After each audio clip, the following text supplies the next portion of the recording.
Okay, welcome to this live stream from Kingston Maurward College. My name's Dee Vickers. I'm the head of apprenticeships here, and this live stream has actually been made available from some funding that we got from the UFI Trust, so I'd like to thank the UFI Trust for that.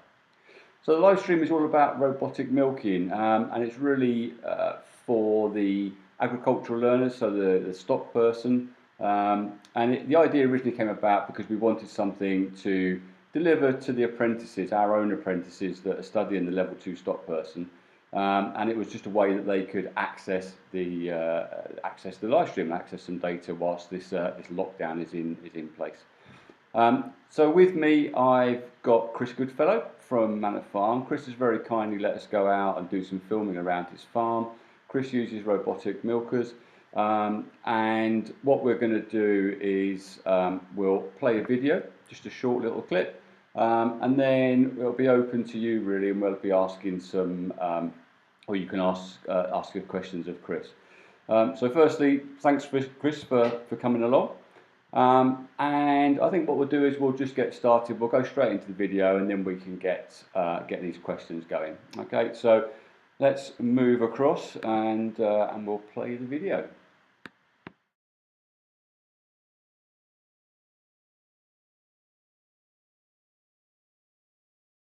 Manor Farm Waterston here, just outside of Dorchester.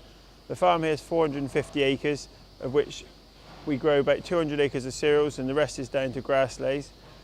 We're on a predominantly chalk soil of Andover profile. We milk 300 cows in 4 Lely robots. We also run about 250 Poll Dorset ewes, which lamb in the autumn and go to Waitrose. And then what else have we got? And we keep all our beef animals, which go straight through to slaughter. My name's Chris Goodlfellow. I farm here at Manor Farm Waterston. I farm with my partner Emily. Emily's busy feeding calves at the moment. There's lots of different options on robots. Some are guided access and some are free access. We put in robots purely to improve animal health and welfare, and off the back of that, it's basically to remove so much human interaction as in moving animals and more to give freedom to basically to make the animals more happier in their milk production cycle. So we run on a free access system, which basically means cows will travel to the robots as and when they require. The easiest way to compare it is a robot can deliver greed and discomfort. If a cow is hungry, the robot can supply it some food. If a cow is carrying a lot of milk, the robot can remove it of some milk. Both things make them more happy, so they will always travel. The first movement from when you go from an existing parlour to a robot, that is quite hassle-free because they're used to the system and they know they're going to be milked at certain times of the day. You soon get over that phase because you only have that like for the first 9 months basically as you're starting the system. Once you're starting the system, you're only effectively training heifers if you're not buying animals. And heifers literally vary from animal to animal. Some heifers you'll come in and you might bring them in and milk them twice, and that might be the last time you'll have any real interaction with them. And other heifers you might have to put some effort into it for literally for 2 weeks. But normally within 2 weeks they've settled into the system and they're away. Robot requirement for the amount of cows basically depends on the cow's milk production. Each robot is capable of processing 2 tons of milk in a 24-hour period. So you can do that however you cut it. You can cut it by milking a lot of cows giving not much milk, or less cows giving more milk, and then you get more attention to detail with the cows you've got. On our system, we run between 55 to 60 cows per robot, and that basically optimises our free time on the robots and keeps the workload at the right level. On the staffing profile for a robotic farm, the staffing level changes and the type of person changes. You don't need the dairyman to stay in the parlour and bang cups on continuously. You need people that have got the attention to detail and looking at cows whilst out doing bed management and looking at cows.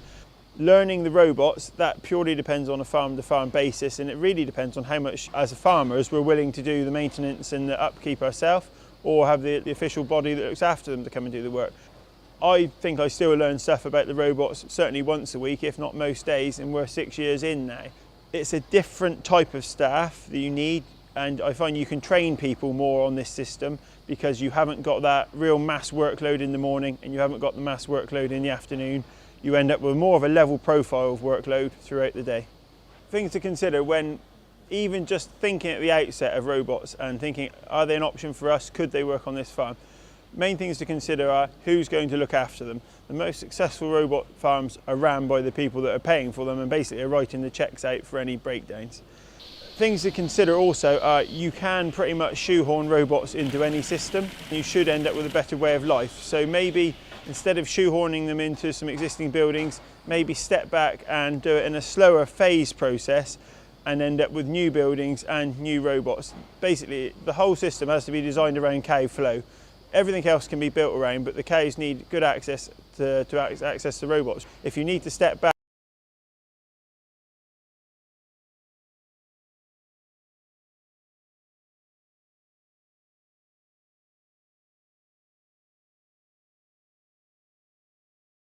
and renew buildings at the same time, step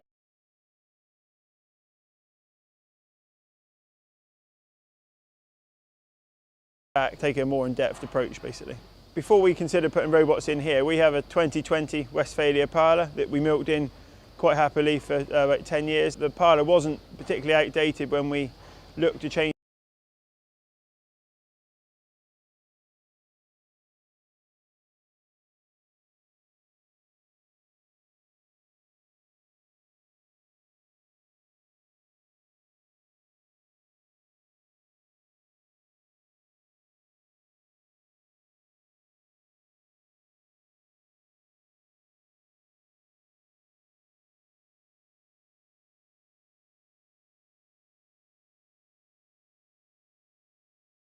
robots. We changed the robots purely to free off people milking and to put the time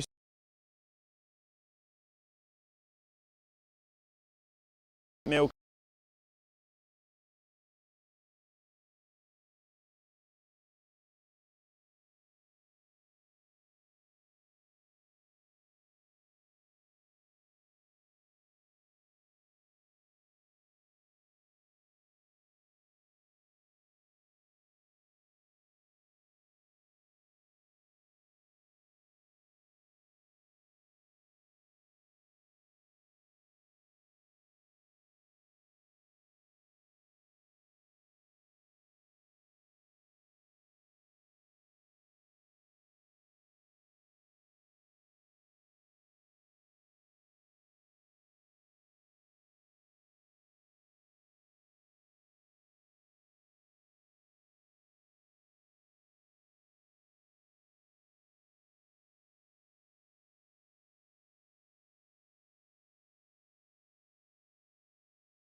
into cow management.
So it seems we're having some difficulty with the video streaming. No idea why. I thought what we do is we'll hold off on the on that video, and what we'll do is we'll just go to asking your questions. And just to start the ball rolling, the first thing I'd just want to put or ask Chris really is, has the data from the robots actually assisted in managing the herd health and the yield that you're getting?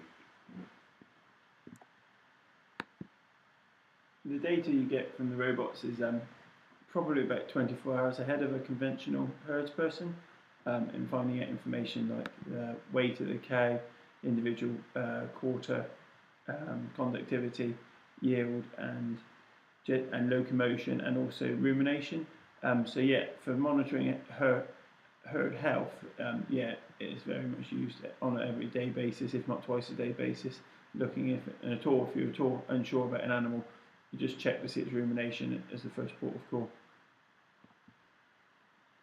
Okay, cool. Next question that we've got here is you were using a traditional old parlour, the Westphalia, if I remember right. So how have you used that old parlour or adapted it, or do you still use it? So when we started our transition into robots, we did use our old parlour for about, I think it was probably about 6 months. It might have even been a year, because we needed to sort of build numbers up each time before we filled another robot, and basically we were still building the installation for robot 3 and 4. So yeah, we did use the robot alongside used a parlour alongside our robot system. But as soon as we had enough robot capacity, then we shut our traditional parlour down and just basically embraced using robots. Cool. When you obviously you've got your new barns and you've got the your herd within those barns now. Would you do anything different, knowing what you know now? Would you plan your barns or your buildings differently, or actually are you kind of really happy with the decisions that you made and would kind of do it that way again? Would we do anything different? The only thing we'd probably do different if we were to do it again is we would probably put 2 more slurry channels across the barn so that we could use automatic scrapers for not a chain and slat scraper, but the Lely collectors that it could dump into the slurry channels, because at the moment the barn is 55 metres long and it's too far for them to haul the slurry down to dump into a channel.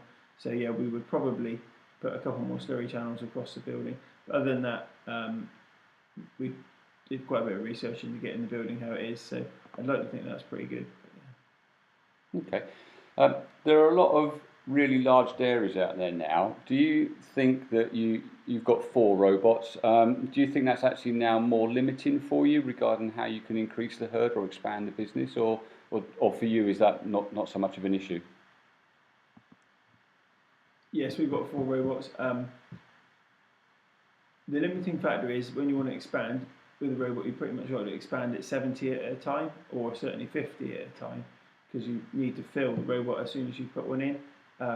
Bigger factors to consider: have you got enough land mass to grow enough food and enough land mass to get rid of the slurry from the extra cows that produce? You can always milk more cows, no problem at all, but it's feeding them and being able to get rid of the slurry, which are the 2 main considerations. Now that you've gone over to the robots, do you think you're kind of losing something and losing the skills of milking cows, or does that even matter to you these days, or what are the kind of the side effects, if you like, of going over to robots? Changing over to robots alters the people you need to do the system. Doesn't really matter. I'm trying to say the actual milking part of the job is taken care of by the robots, but you still need very good stockmen to be able to pick up on signs of health, i.e. like if an animal's down, or not down, but like if his ears are down or just doesn't look right, you need someone with pretty good attention to detail. So you need better stockmen and you don't need a milker. So it's just a shift of skills really. But I would say the milking part comes, but you need good stockmen. Okay, so do you, with that in mind, do you think it's actually easier to get staff to work with robots than a kind of traditional system? And you said you're looking at more stockmen, but what skills would somebody entering that kind of agri-tech industry need now if they're not going to need those traditional skills? Skills that are required to come and work on a robot system. Basically, it's a long learning curve to understand the system. You get the principles within a couple of days, but to get good at what you're doing, you need to understand cows and cow flow and how each individual system works. So it can be taught to anybody really, and I think that one of the main benefits of the robot system is it's the same workload, just it's spread out through 24 hours in the day. So it is probably nicer on the people that are working for you, because you don't have these early mornings. You can you can start people. You can quite easily have a team that starts at 7 or 7:30, and you just do away with these early mornings, which definitely helps for recruiting people.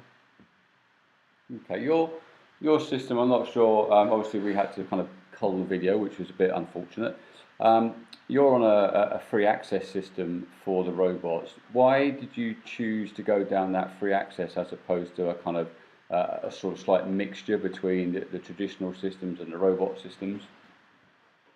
The reason we've got free access for the robots is purely we want the system to work. If the cows aren't happy, they won't travel. So if you've got a guided access, if something isn't right, they will still effectively go through those robots. They have to travel through the robots to either get to the feed face or to get back to the cubicles to lie down. And what you'll find is if they're with a free access, everything has to be right really for them to travel. If you've got a guided access, you can have stuff which isn't right and you won't pick up on it. So I think from a herd health and certainly from animal welfare, if you've got the free access system right, you should end up with healthier animals. Okay. And just talking about healthier animals, when I came out to see you, you were saying about mastitis rates and that sort of stuff. Could you just tell us something about how the mastitis rates and kind of fits in with a robotic system? So every farm is different with robots, and I'm not saying there's a right or a wrong. Sand cubicles definitely helps. Well-maintained sand cubicles definitely helps on with reducing mastitis rates, and the robots would aid that. They're not the cure to it. They would aid it by removing like high-yielding cows that would take the milk off them like 5-6 times a day. So they're not carrying any excess milk. So the downside of using sand with robots is they are a bit hard. It is harder wearing on the robots, and you will be putting more parts on them. You can probably offset all those parts against your lack of mastitis and your continued milk production. So if you're not taking cows out because you're treating them for mastitis, effectively you should be in a win-win situation. But every farm is different. It's all to do. It's as much environmental as it is mechanical or bed management, scraping, cow cleanliness, udder singeing. There's just so many things that contribute to reducing your mastitis level. Okay, so I think that's probably all the questions that we've got. Any comments? It sounds like you're kind of really happy with that decision that you've made to go across to robot milking. That'd be a fair comment? Yeah, we are fairly we are happy with it. We probably wouldn't be milking if we didn't have a robot system. It isn't without its workload. I always tell people they give you as much freedom as they take away, and that's basically the long and short of robots. And the longer you're with them, you understand the pitfalls and the benefits of them, and you do make the most of the time when you can get away. You do make the most of it because you just don't know when the phone's going to call, and you might have a 5-minute breakdown, you might have a 2-hour breakdown. You just don't know. So you just get the longer you stick with them, and you have to let some stuff go, and some stuff you have to be on top of, and that's all there is to it, really. It's just a different. It's just a different system, isn't it? It's just a different way of working. It's a different skill set that staff are going to need as well. So, but it's a major investment.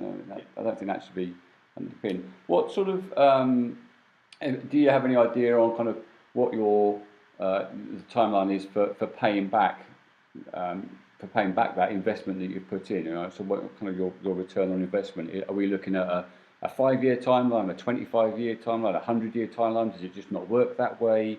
What's the so for us, we paid them down as quick as we possibly could, because we didn't want to be. For us, we paid them down as quick as we possibly could because we didn't want to be basically paying for something when it was going towards the end of its most production line. So I think we had ours cleared in 5 years, but that was quite hard going. We didn't have any family at the time, so it was just me and my partner and a couple of farm workers. So you can put a lot more effort into driving every penny you've got back into paying them down. And I guess it was probably the right thing to do. Whether we stifled cash flow in other parts of the business by being hell bent on paying for the robots, yeah, we probably did. But hopefully that's coming through now. It's easy for that's an individual farm decision how quickly you pay for stuff. Yeah, it's individual farms. Cool. Right. Well, I think that's probably all we've got there. All our questions. So I'd like to thank Chris for being here, but also for letting us go out to the farm and create that video. The video will be available on our YouTube channel, on the KMC-TV channel. And this recording will also be available as well. So if you want to catch up on that video, let's say unfortunately we had to, due to technical issues, we had to cut it short. So that will be available for you to watch. If you do want to get in touch with me at all, just to find out a bit more about the agricultural stock person courses that we do, if you want to know a bit more about robotic milking, just drop me a line and we'll try and get some answers back to you. But for now, just going to quick check on, yep, okay, so no more questions, that's cool. So